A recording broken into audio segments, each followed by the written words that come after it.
আমি ১৯৭১ সালের বর্বরতা দেখি নাই, ১৯৫২ সালের বর্বরতা দেখি নাই। আমি দেখেছি ২০২৪-এর বর্বরতা। আর এরই সাথে বলতে চাই, আমি স্পষ্ট ভাষায় শুধু বর্বরতা না, আমি আগে শুনেছি ঘামের মাধ্যমে ভাগ্য বদল হয়, শুনেছি রক্তের মাধ্যমে ইতিহাস বদল হয়।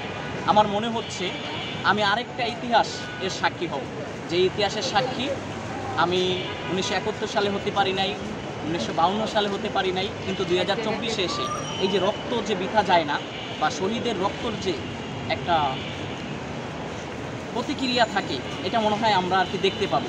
আমি এখন আসছি মিরপুর 10-এ, আর এই মিরপুর 10-এ সাধারণ যেই শিক্ষার্থী, সাধারণ জনগণ, এনারা সকলে মিলে দেখতে পাচ্ছেন যে শুধু অ্যাম্বুলেন্সগুলো আমি দেখতে পাচ্ছি যে ওনারা সবাই সুন্দর করে অ্যাম্বুলেন্সগুলো ছেড়ে দিচ্ছে। আমি যদি হাতের ডান দিকে দেখাই, বাস টাস ইত্যাদি ইত্যাদি সব প্রায় অনেক অনেক জায়গা নিয়ে আর কি, 2 পাশ 4 পাশ যতগুলো স্থান আছে সব ছাত্রবাই এমনকি সাধারণ শিক্ষার্থীরা দখল করে নিয়েছে।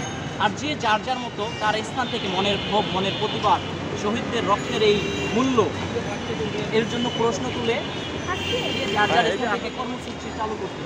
আর ভালোই লাগছে দেখতে, যেটা হলো যে ছাত্রদের যে একটা পাওয়ার, ছাত্রদের একটা ইউনিটি, এটা সারা বাংলাদেশের মানুষ না, সারা পৃথিবীর মানুষ এখন বুঝতে পারতেছে।